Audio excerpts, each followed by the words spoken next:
Nous voilà à Arbonne-la-Forêt, petit village adossé au massif des Trois Pinons, rattaché à la forêt de Fontainebleau. Quelques mots de l'église Saint-Éloi. En 1385, pendant la guerre de 100 ans, les aventuriers anglais se répandent dans le Gâtinais, pillant, brûlant et torturant. L'église est brûlée, et oui, elle est reconstruite au XIIIe siècle, et l'édifice a été remanié au XVe et XVIe siècle. Mais parlons un peu de cette forêt que l'on va parcourir. Il y a 35 millions d'années, la mer Stampienne emplissait la plaine de champs froids, laissant en se retirant des lacs résiduels et des marécages, des collines, de bancs de grès cassés par l'érosion naturelle. La forêt est fréquentée dès le Mésolithique, 10 000 ans à 6 000 ans avant Jésus-Christ. Cette forêt a souvent été habitée.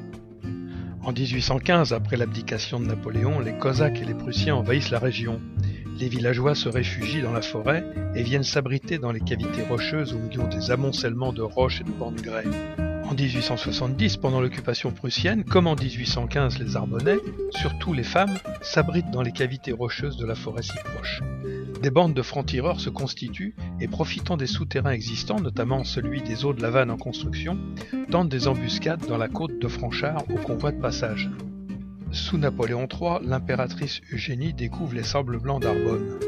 Elle entraîne sa suite et ses compagnes pour des excursions dans les rochers en des ascensions plus fatigantes que périlleuses.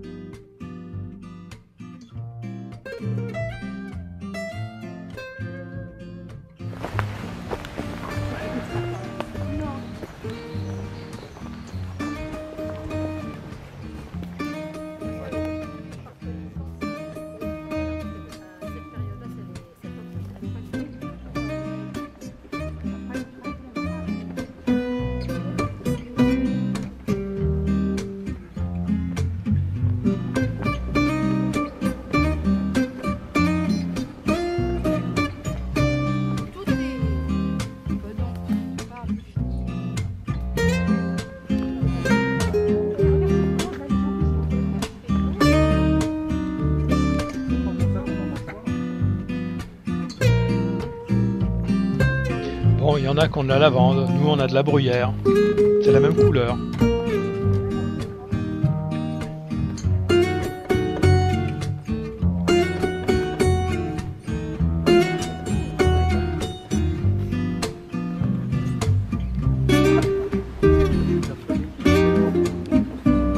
Non, puis c'est pas balisé.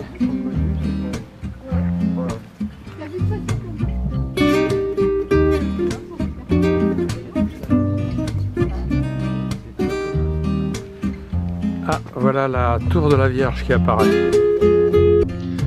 En 1862, maître Poyet, avoué à Melun, à la suite d'un vœu pour la guérison de sa fille, fait édifier une tour-chapelle ex-voto, baptisée Notre-Dame de Grâce, sur le rocher dominant la plaine de Champfroid. Il avait obtenu de la commune d'Arbonne ce terrain à titre d'honoraire sur sa demande pour l'avoir défendu dans un procès en cours de cassation.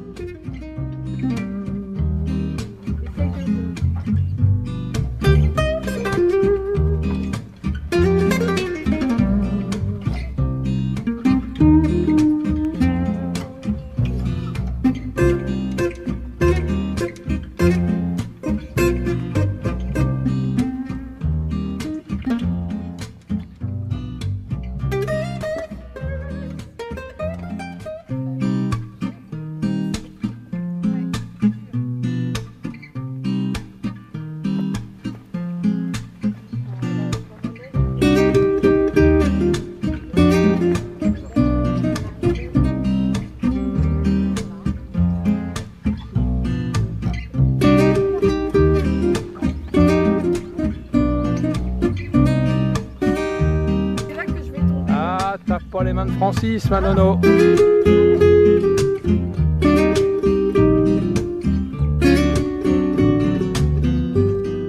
Alors nous voilà donc dans cette plaine de Champfroid, souvenez-vous, on en a déjà parlé.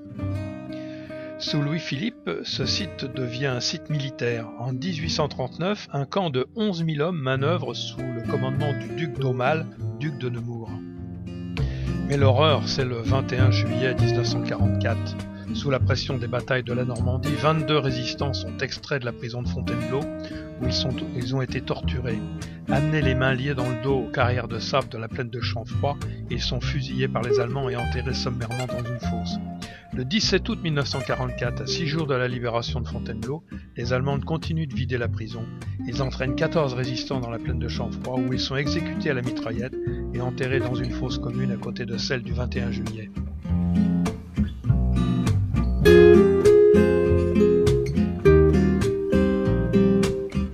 L'aqueduc de la Vanne, construit en 7 ans de 1867 à 1874, il achemine les eaux de l'Yonne jusqu'au réservoir de Paris-Montsouris.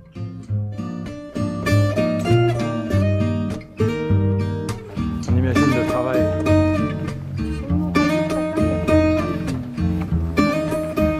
Voilà, on est en train de marcher au-dessus de l'aqueduc de la Vanne.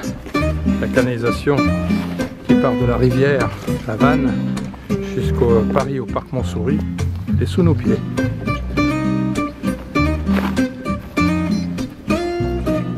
Voilà, on monte vers les platières de la Touche au Mulet.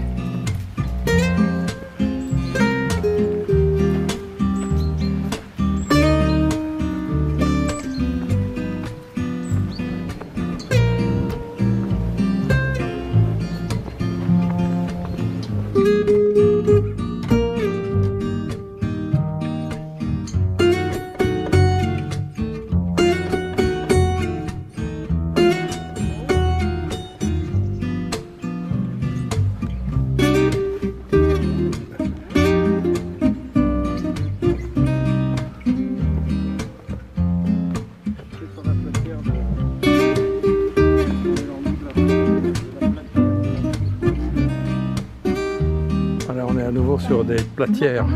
Là, il n'y a pas d'eau à droite, là. Si, si. Ah ouais.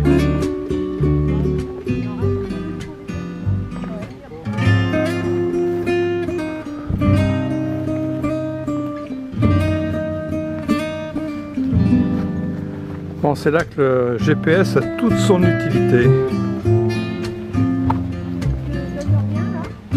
Ah bah si.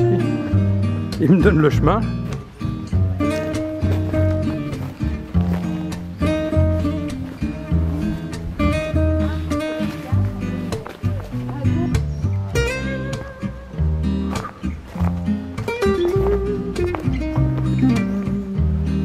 Alors nous voilà au carrefour du sapin rouge. Mais il n'y a plus de sapin rouge. Allez, on va dire que c'est ce qui reste du sapin rouge.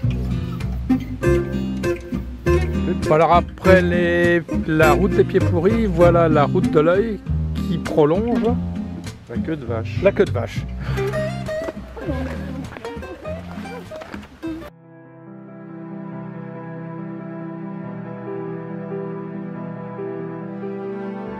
Et on est toujours sur une platière.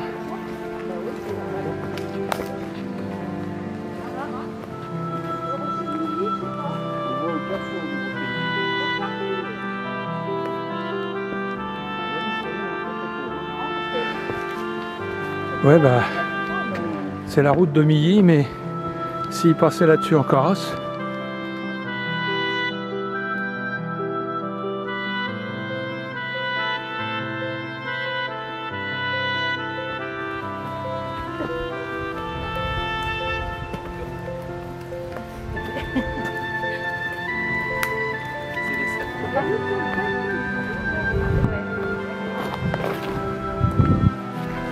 Voilà le carrefour du rocher de Milly.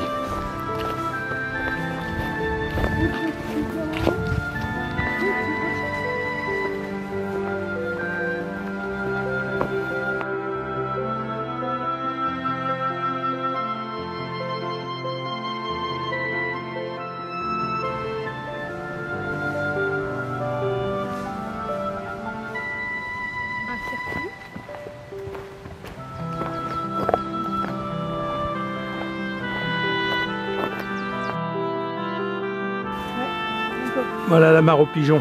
C'est pas le moment de prendre.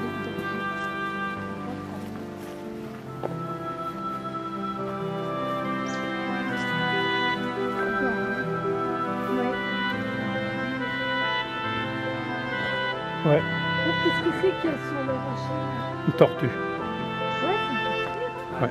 Ah oui, c'est pas dit. Ah, je suis décalée, là.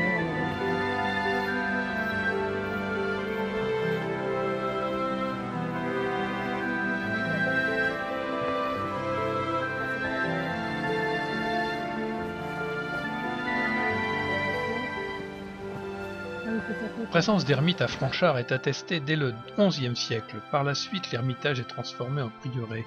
En 1717, les bâtiments sont détruits en vertu d'un arrêté du Conseil du roi. Il n'en subsiste que les ruines de la chapelle.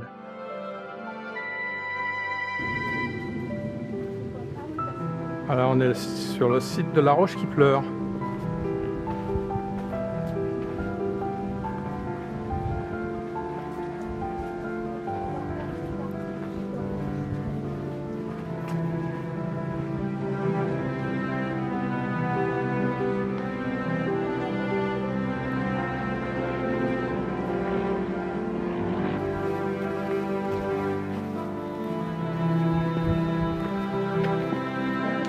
C'est une tortue qui vient boire un coup.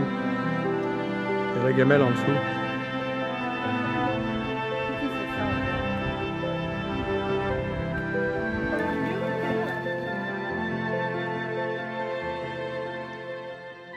Dans les années 1900, les pionniers du cinéma tournent en extérieur et l'on ne peut imaginer meilleur décor pour reproduire les paysages exotiques des terres lointaines que les rochers et les sables d'Arbonne. Après la guerre, le cinéma parlant et en couleur redémarre et se tourne à nouveau vers la forêt de Fontainebleau. André Hunebelle tourne 3 films de cap et d'épée dans le massif des Trois Pignons avec Bourvil, Les Trois Mousquetaires, Cadet-Roussel et Le Capitan avec Jean Marais. D'autres réalisateurs viendront tourner des films prestigieux comme Michel Strogoff, Lafayette ou Fantomas.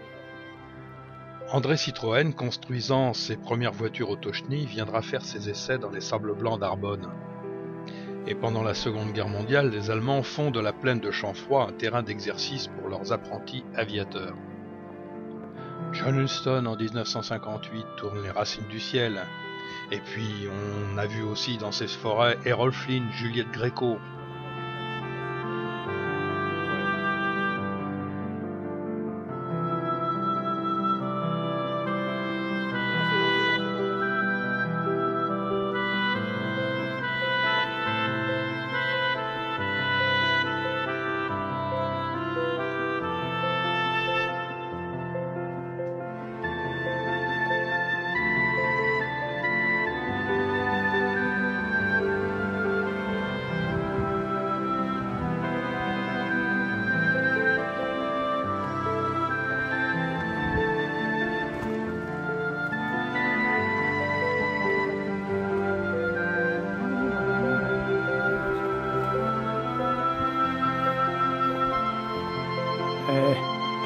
Nous aussi on a le loup.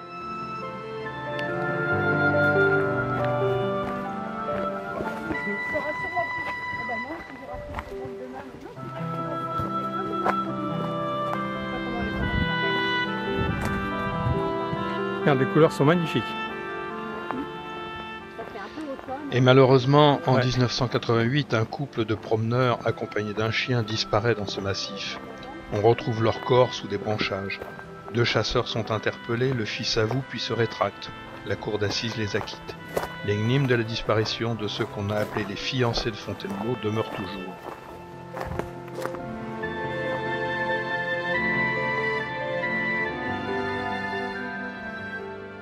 Voilà donc cette superbe randonnée pour partie hors des sentiers balisés proposée par Marco Polo sur Visorando. Une très grande variété de paysages, mais attention, la carte et la boussole sont quasi indispensables. Et le GPS, en ce qui nous concerne, nous a bien aidés.